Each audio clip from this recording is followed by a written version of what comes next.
When life becomes quiet, many of us feel uncomfortable. We reach for noise, for screens, for something to fill the empty space. Yet again and again in Scripture, I see that God often works in the quiet, in the hidden places, in what feels like silence. So in this time together, I want to walk slowly through the Bible and ask, what does it mean to discover purpose in silence? What does God do in those quiet seasons, and how can we respond with understanding rather than fear? I want to begin with a scene from the life of Elijah. Elijah was a prophet in Israel during a time of deep idolatry and corruption.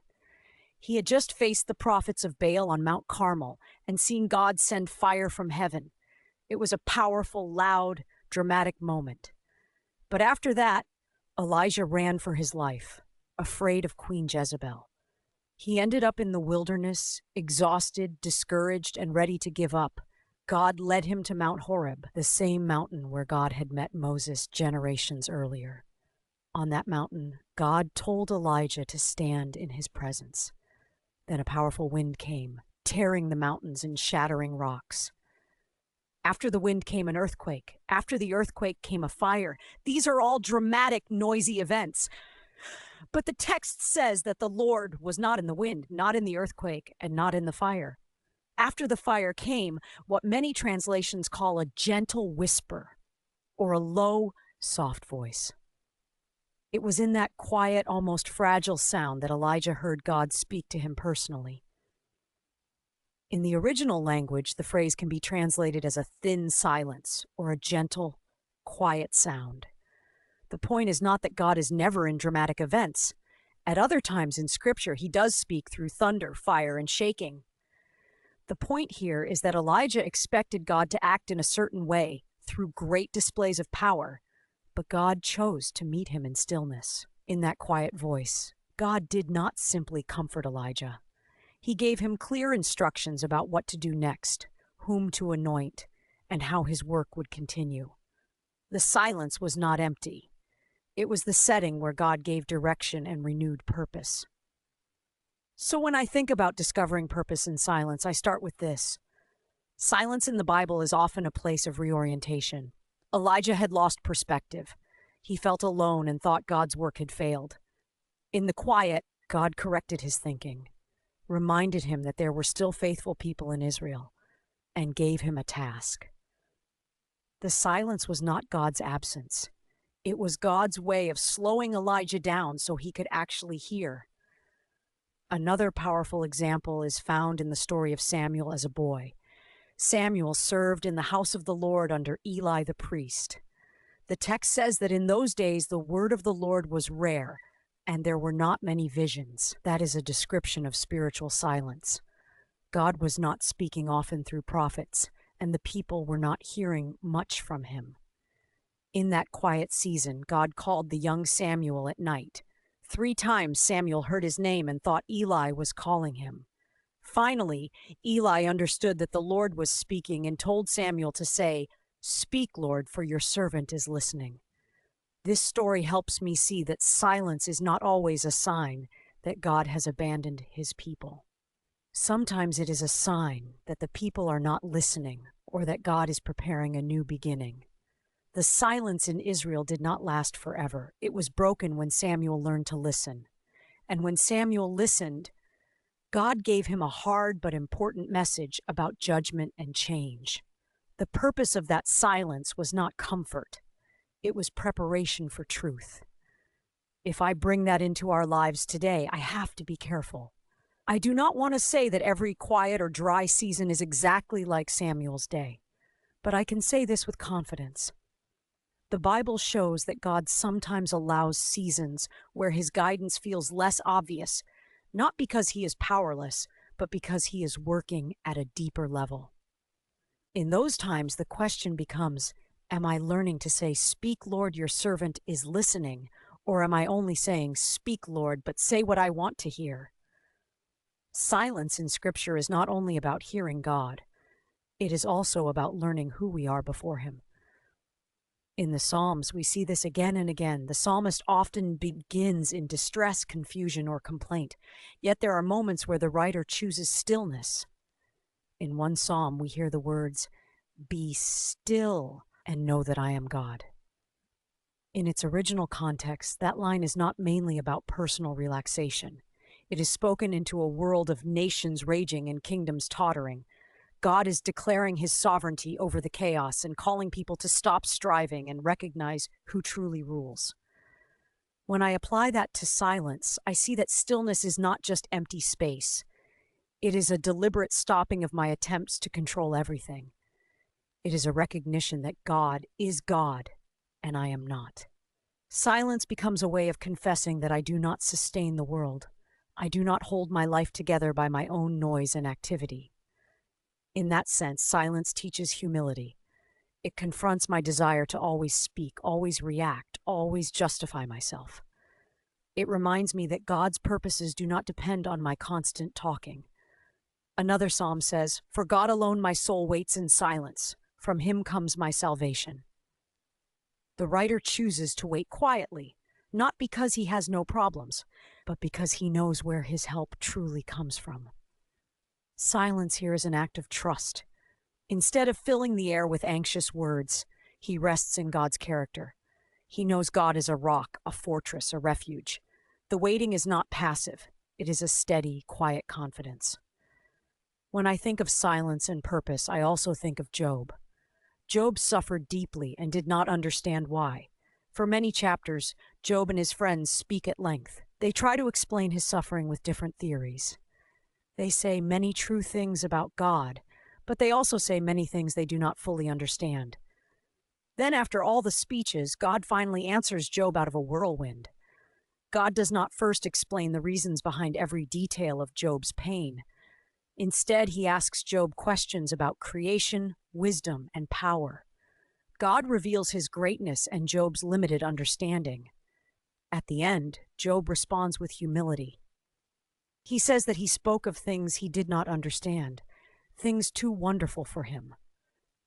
Then he says that he had heard of God by the hearing of the ear, but now his eye sees him, and he repents in dust and ashes. There is a kind of silence that follows true encounter with God.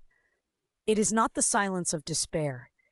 It is the silence of someone who realizes that God is far greater and wiser than he imagined.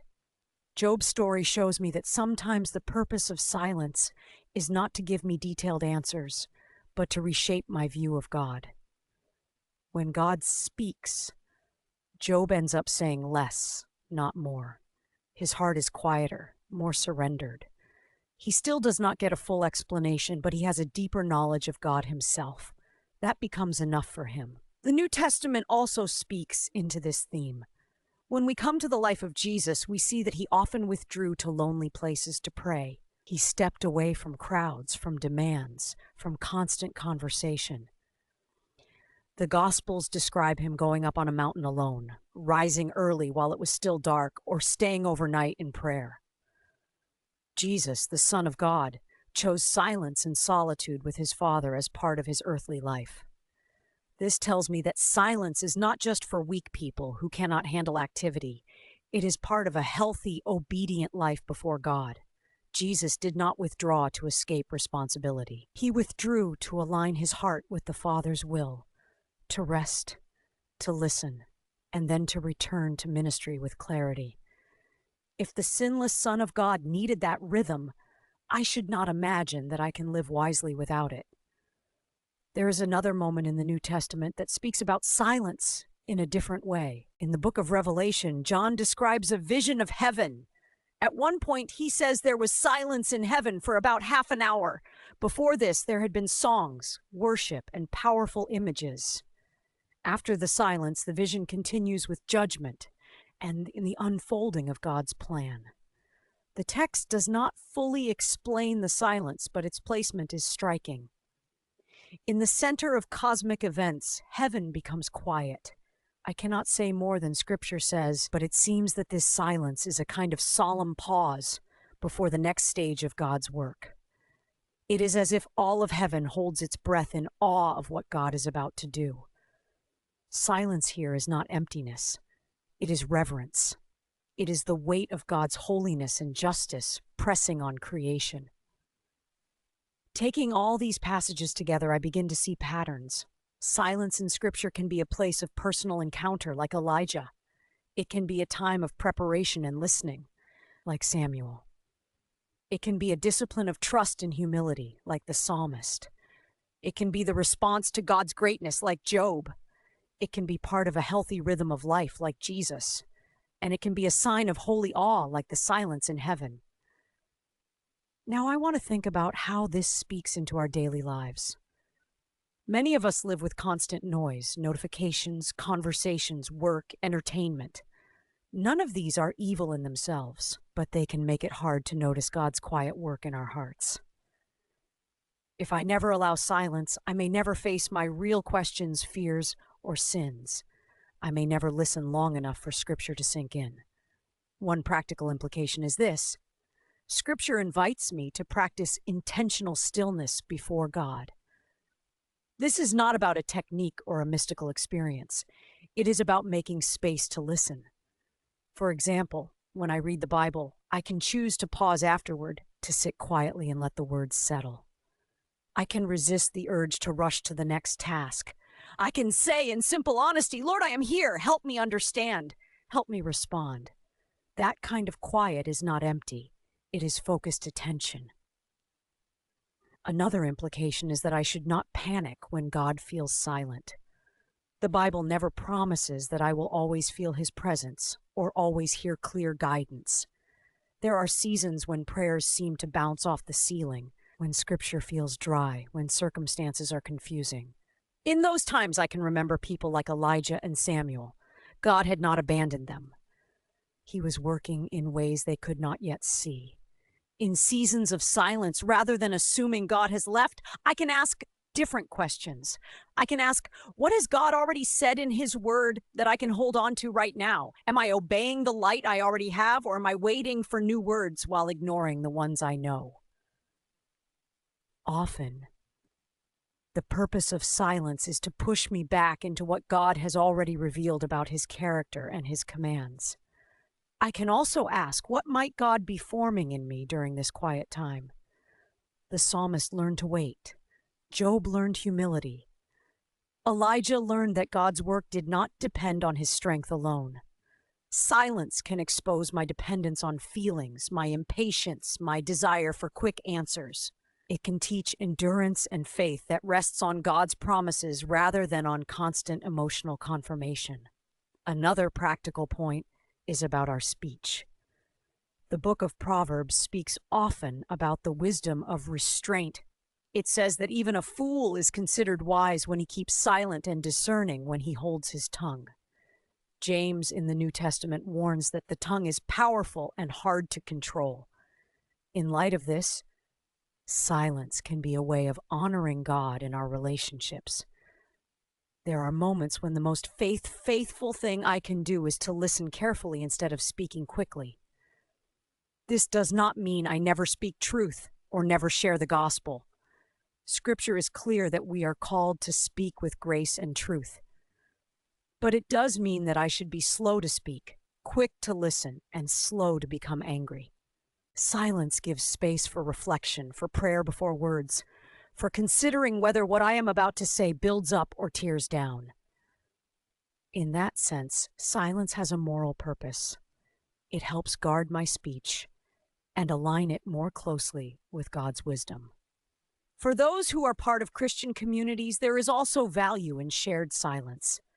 In the early church, believers devoted themselves to the apostles' teaching, to fellowship, to breaking bread, and to prayer. While the New Testament does not describe formal silent practices in detail, the principle of attentive listening is there. When Scripture is read, when teaching is given, the community is called to receive it, to weigh it, to let it shape them. That requires a kind of inner stillness, a willingness to be taught rather than to always talk. Silence can also be a way of standing before God with our questions, without demanding immediate resolution. The prophet Habakkuk wrestled with the problem of evil and injustice. He brought his complaint to God and then said that he would stand at his watchpost and station himself on the tower, looking to see what God would say. He did not receive an instant solution, but he waited. In the end, he was able to say that even if the fig tree did not blossom and there was no fruit on the vines, he would rejoice in the Lord and take joy in the God of his salvation. This is not a shallow optimism. It is a deep trust formed in the tension between questions and faith.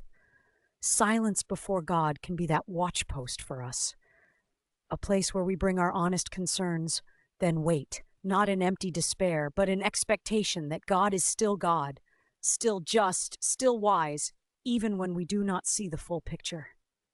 As I reflect on all this, I realize that discovering purpose in silence is not about chasing a special feeling.